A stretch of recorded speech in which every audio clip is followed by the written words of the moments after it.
Welcome back to WorldBox World Domination. We have a little bit of a pretty cool map today. Well, not exactly a map that is inspired by any series, but we do have a lot of stuff here. Notably, all of the kingdoms are quite large. Of course, this is called. Let me check the name. The giant Megacity map.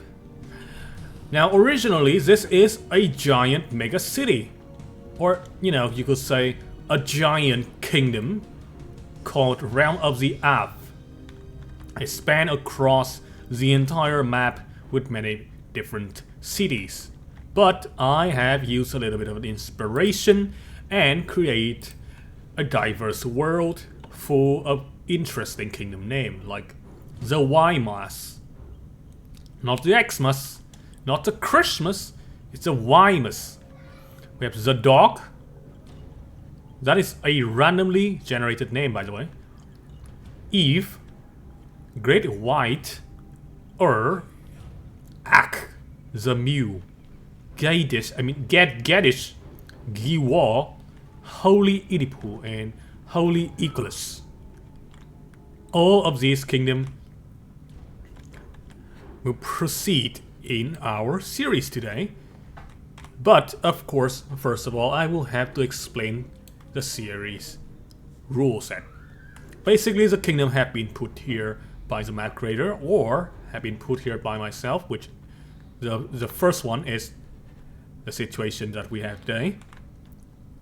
I allow them to develop to the maximum potential, that means maximum size and maximum cultural growth. In which case, we only have one culture, which makes it very simple. I will activate diplomacy random events. This will allow the kingdom to declare war, make treaties, and propose alliances. In the end though, there should only be one kingdom left surviving, and this is the winner. They will be the world dominator. Alright, a little bit about the geography here that we have. You can see this is a large, I guess you could call it a river, separating the two sides of the map, along with this branch here that also created a little bit of an island in the middle over here. Now this means that the kingdoms will be a little bit separated. The far land will, the far borders will activate and, you know, basically divide the world into two halves, the northern and the southern halves. The only way kingdoms from the north and the south could go to war is either because they hate each other so much or they form alliances, which, you know, didn't exactly exist in the last version of the game. So, yeah, I hope that we can show how the alliance system sort of like, you know, change the paradigm of the war. Or, you know, the war aspect of the game, to be precise.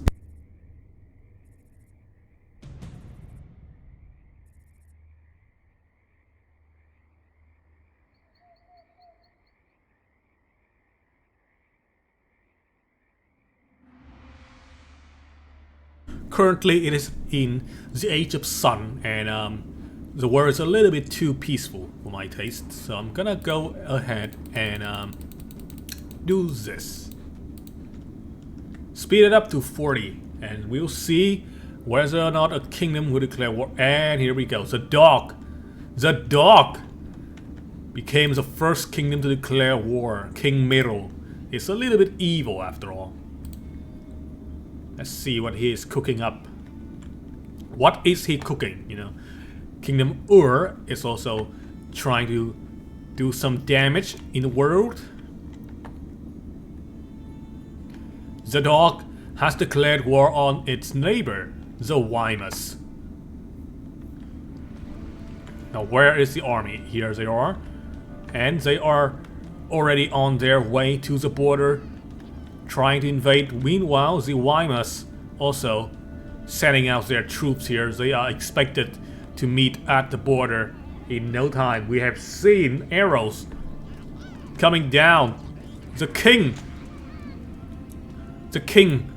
of Wymas, we who from the clan Padikuan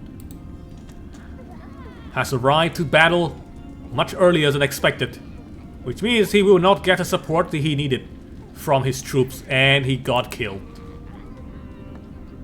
Meanwhile, the king of the dog is just around here in the back, just kind of like he's just ordering around. Oh, never mind. The king of the dog has arrived onto the front line just in time for the kingdom of the dog to be counterattacked. Let's switch on to the village layer and see the village subgo currently sitting at 5% in terms of like getting annexed. And since the kingdom have no defense structure like tower and stuff, the king the king has died, and now subgo is about to be annexed in a disastrous war that resulted in the dog being destroyed. That's not Kingdom Ur seeing that kind of like the Wymas basically got itself involved in a war. So, you know, Kingdom Ur be like, oh yes, the enemy are undefended, we can invade easily. Nope. Immediately they are now confronted with the Wymas, who has a pretty good population after they basically just you know, annex a whole country. The thing is though, they still have yet to replenish the warriors, the soldiers. So now they are overwhelmed. Not very good for the Wymas. The situation here is a little bit of a predicament. Oh, someone has set out a fire. This is gonna be very devastating for Ur, because the army is nowhere near a body of water. So these guys are just gonna burn to death. Let's see how many of them actually get out of this alive. Already 13 are dead. 7 for the Wymas and 6 for Ur. Then again, based on the number of soldiers that each kingdom have, I think it's gonna be more devastating for the Wymas. Currently, they are still under attack. The city of Yasakon is under occupation at 5%, and of course, the same thing can happen to subgo for the dog. This city will only need its king dead to be annexed in a very quick manner. Now, Yasakon seems to be putting up some resistance here as they put up a new king. However, if this king also dies, Yasakon might not be in a safe... Never mind. Okay, well, the king seems to have died, and now Yasakon have been completely absorbed into the kingdom of Ur. Supreme alliance have been made with the kingdom of Giwal and Gedish joining. We are hammers, they said. Holy Idipu and Ak have declared war on the Mew. The island nations are doing some pretty cool stuff right now. Fighting a war against each other. Now our war sitting at 5% of annexation. Of course, the same situation. If you have a king and he dies, well, good luck to your kingdom. Now our war is currently sitting at 78, and they will be annexed completely by Ak. Ak has become the sole kingdom of the island here, and they are trying to join an alliance. I believe Supreme Alliance might be the target here. Kingdom Eve is also trying to declare war. Ur is still stuck in a conflict against the Kingdom of Zoinus. Now both kingdoms are a little bit, you know, balanced in terms of power. The Zoinus still have yet to replenish their troops to the fullest potential. Meanwhile, Ur is having the advantage in manpower here. The troops are crossing across the border of Eve. Great White is also trying to declare war here. Ak have failed in joining an alliance. Okay, the Winus city of Subgo currently sitting at 49% of annexation, which means the king need to be killed before you know, the kingdom could be fully absorbed into the new empire. But still, with the King Feru being a little bit of wow, okay, infertile, can't have children. Well, that sucks for you. Alright, King Feru, what? Where are you going? If you get spotted by the enemy troops, your kingdom is about as good as dead. The best you can do now is hide. Where is he? Okay, he's actually doing pretty good at hiding. Never mind. I think I found him. He's standing around in here. Yeah, I can see his he's like hiding behind this building. Never mind. Didn't even need to kill the whoa, okay. A little bit of a switcheroo has happened. Yasakon get liberated, but the Wymus have lost the city of Subgo, which they annexed from another kingdom in the first place. The bad war Earth seems to be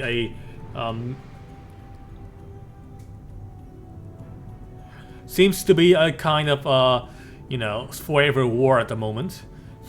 But Kingdom of the Wymus only have 4 warriors, so I mean, maybe it's gonna end soon. Who knows, right? Kingdom Eve and Great White are having a little bit of a conflict here, with the Great White at a lot more advantage. You can see here, 38 versus 51. Actually, Eve is the one having more soldiers.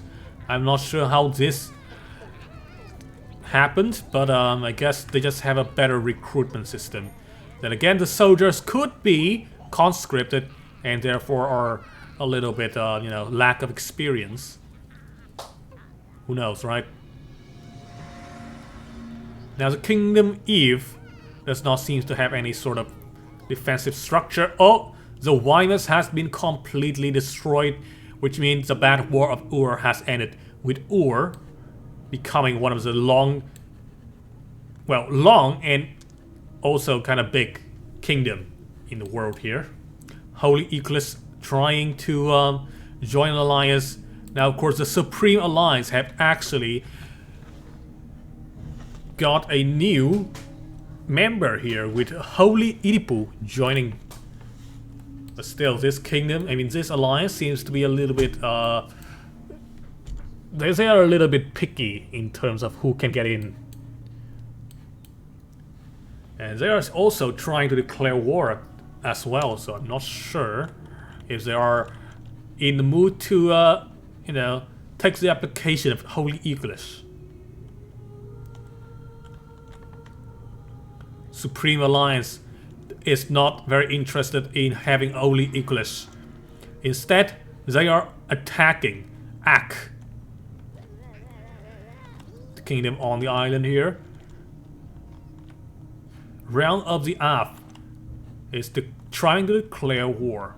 Now you can see here the troops on all 3 kingdoms are boarding the ship of Surti. Where are they going? Are they going to the Ak Island? Ship is sailing. Here they are. Oh. And are they going to drop? Yes. No. Wait a second. Oh yeah, they did drop the soldiers. Look at this.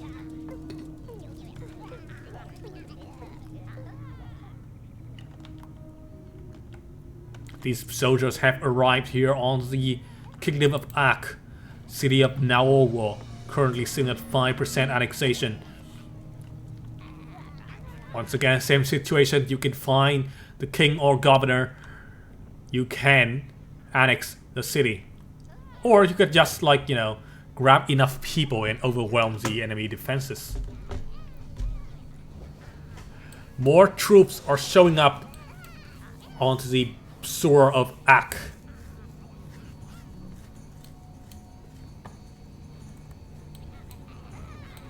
Yashonia is also experiencing some foreign troops stationing in the area. Now we're currently under annexation at 70% and counting. Now what has been completely annexed into the kingdom of Giwar, the main kingdom of the Supreme Alliance. Now again, I'm not sure why the Kingdom of Ak sent in a counter-attack force into the enemy territory here. They might succeed in taking Holy Idipu. They have burned the village here, I mean the farm. But without securing the king, it is very unlikely that they'll be able to succeed in this very risky endeavor here. Achkowa currently having 92 soldiers, but most of them probably are stationed in the enemy territory. Oh, never mind, they.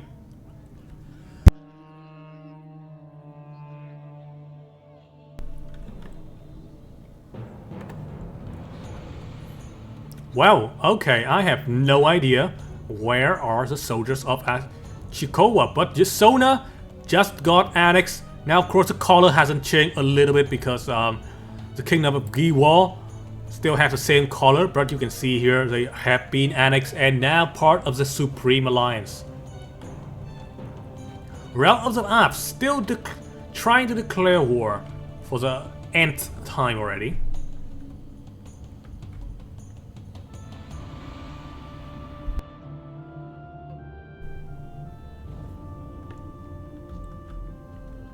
Holy Equalist once again applying to be a member of Supreme Alliance. Will they succeed this time? Realm of the Alps has declared war on the Great White. Troops here are pretty eager to die here. This tower is doing its best here to defend the kingdom. Meanwhile, these guys are using the tower as a sort of, like, you know, fulcrum to propel them into the like a platform to propel them into the enemy. Wow, okay. The annexation of the town of Saidut was very quickly, and Bifuna is next on the list here. Okay, well, I guess they just were so overwhelmed by that invasion that basically they disappeared. Kingdom Ur and Kingdom Realm of the Alps have now become basically arch nemesis, because they are the two vying kingdom who are trying their best to become like the sole superpower of the north. Ur has the advantage of having this long coastline, meanwhile Realm of the Alps has the population advantage. You can look over here, you can have army size of these guys are 73 and these guys are at 220. I think Ur might as well have the manpower advantage because most of the citizens who aren't soldiers aren't going to be participating in a war, nor will they be very effective should they fight. Down in the south we have the Supreme Alliance here with Holy Equalist also getting into the little alliance here. Being in the alliance is pretty good. Keep you safe, but you have to send your troops in if someone in your alliance decided to declare war. Now, could any of these kingdoms declare war against each other. I don't know. Let's speed it up to 40 and we'll see what happens. Supreme Alliance seems to be trying to declare war, and they have declared war against Ur. Very unexpected move. I never thought it would happen. Now Kingdom Ur mobilized their entire army, but the number of soldiers in Supreme Alliance count is 512. Meanwhile, Ur only have 271. This is a pretty big imbalance, you could say. But then again, if Ur has the upper hand here, and they were fast enough to conquer some of the territories that belong to Supreme Alliance, they might as well win. Okay, they have dropped troops here onto the shore of Megawar.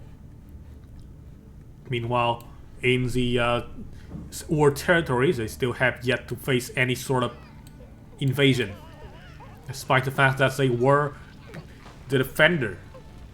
Now is being heavily defended. The troops from Megawar has basically cleverly set a fire on this very bridge here, burning the majority of the troops passing.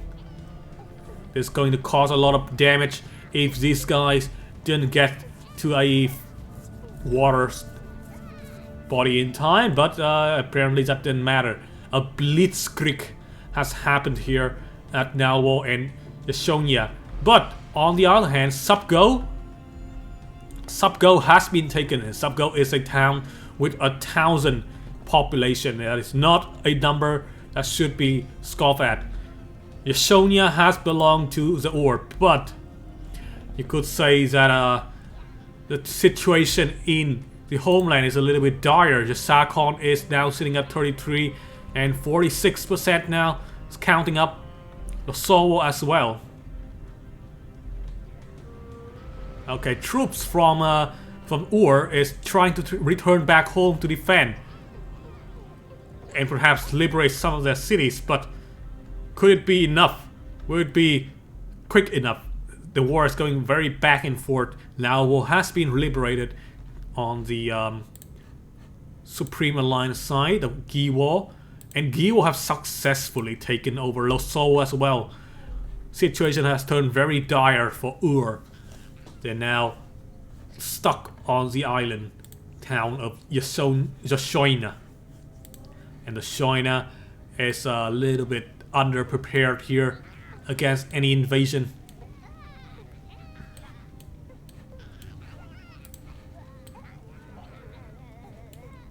Or might just fall, despite being one of the superpowers of the North. Realm of the App, beware of the Supreme Alliance. They have already conquered basically the majority of the world right now. And if you look over to the Kingdom tab, Giwa is the one who is in control. Most of Giwa is actually Voyager clan. Vovakuan. The king is Tolu. Alright. Kavovok. Stepichun. Godpoven. Karichan. Odusa. Vip. Alright. Well, sometime I saw that a clan can have a member in multiple countries, which is pretty interesting. That rarely happens, but it does on occasions. Now, of course, if we look over to the Supreme Alliance, you can see that they pretty much have the supreme advantage. Basically, it's a giant powerhouse comprised of multiple kingdoms with very strong military. The number of military personnel is 560 something. Meanwhile, Realms App only have around 290 something in terms of army size.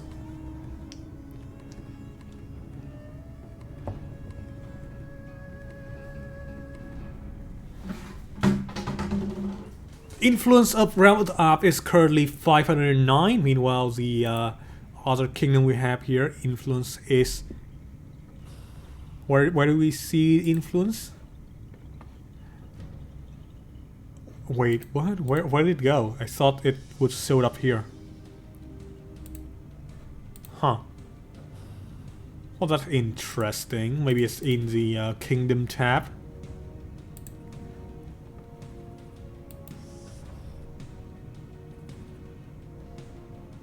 Oh, okay, here we go.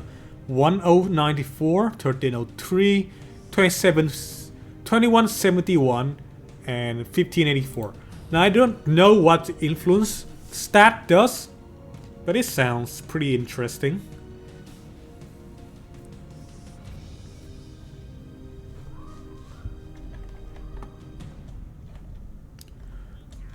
There still is a beehive over here. And this ship has been sitting here for a while now. Or maybe it's not the same ship. Nah, okay, it's a 61-years old. It is definitely the same ship. Veteran. Warfare +5, damage +3, armor +1, health +30. Diplomacy, stewardship, warfare, intelligence, and peaceful. But it's a ship. How did it know warfare? Come on. Oh, Fudak over here is sad. Guy's normal. This fox has been here for 2 years.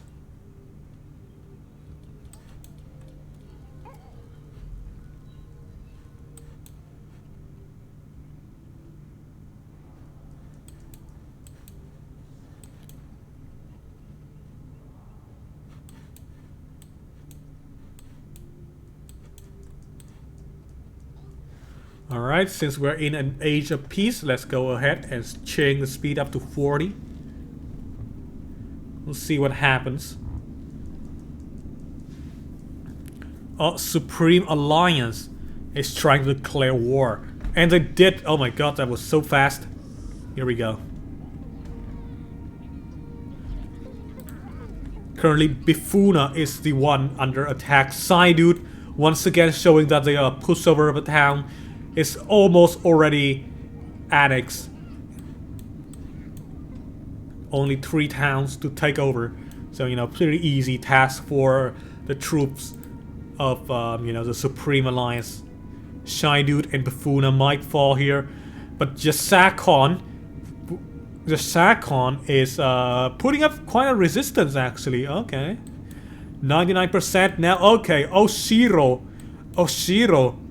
at 5%, but they do have defensive structure that will need to be destroyed. The North Tower and the the Middle Tower already gone. The North Tower is the only thing left keeping the kingdom around.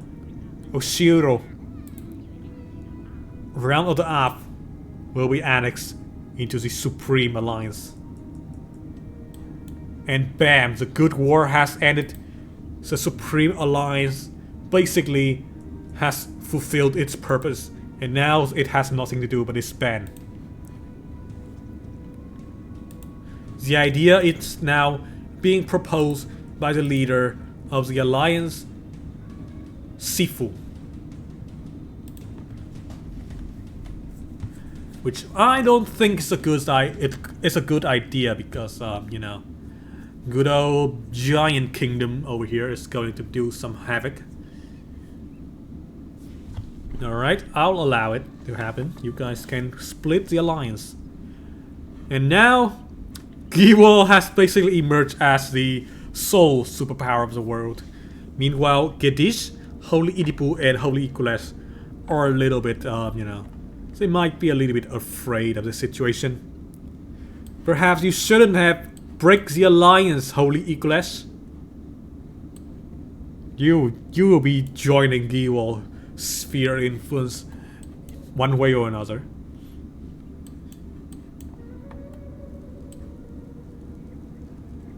Farm is working. I mean, farmers are working at the farm.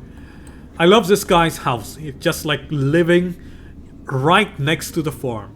Well, not right next to it, it's just working on the farm. his entire path. Look at this. Like, dude's driveway is basically just cutting into the farm as well. Interesting.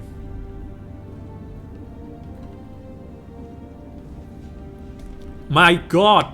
A new alliance has been made. Eternal Treaty. Which honestly is a kind of supreme irony. Because this treaty will probably not last forever.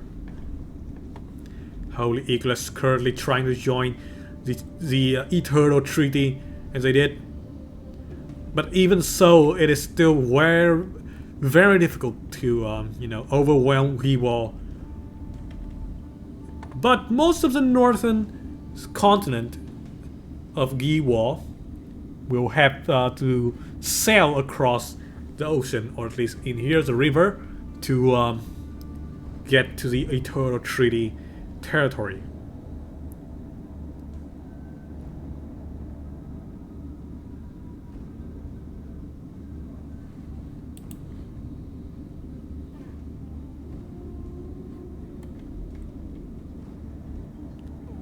Alright, even at 40 speed, it's still taking quite some time for war to be declared.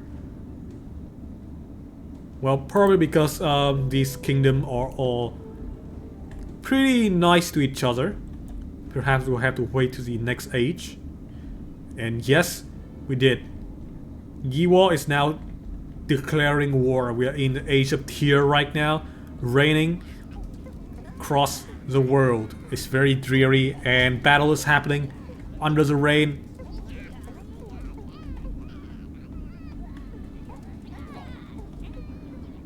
Oh, lightning strike. Interesting. Very scary. Thunderbolt and lightning. Very frightening. Me. Anyway, wow, okay. Attempt at taking Atkio and vice versa at Vibowal have failed. No changes in border have happened, but Suez is currently sitting at 18%, so they need to be careful. Hide your kings. Atkio sitting at 8690, and well, Atkio is gone, along with Gedish, the kingdom. The king of Gewar has been killed in combat, which means Nawar is currently under, you know, foreign rule right now. But the loss of Nawar is not that much of a big deal because they have just taken over Suez. They've lost Vibowal, and Achikowa's attempt of a takeover is stalling, and it has failed. Oh, never mind, it succeeded. Nawar has also been retaken, and Vibowal has basically ended the reign of Holy Idipu and the alliance. No more alliance left. Only Gewar. Honestly, King Ufobe, that pretty good. Never mind. He's how long have he been in power? I don't know how long have he been in power, but could say that he has only two traits: wise and tough. But dude has a pretty dope set of gear. Well, with that though, this is gonna be the end for WorldBox World Domination today. The win has belonged to the kingdom of Gewar, a kingdom that arises from the bottom of the town of Vibowal, and yet now their capital city has been relocated to Oshiro, the original capital of this world. Congratulations again to Gewar, who has now almost passed the 10,000 mark of citizen. But here we have to end. I hope you guys enjoyed the video. If you do, leave a like, subscribe if you want to see more of WorldBox World Domination. Do put your you know, desired map that you want to see in WorldBox in the comment section. I will be looking forward to play some of the maps that has been recommended by my viewers. But I have to end the video here. See you in the next video.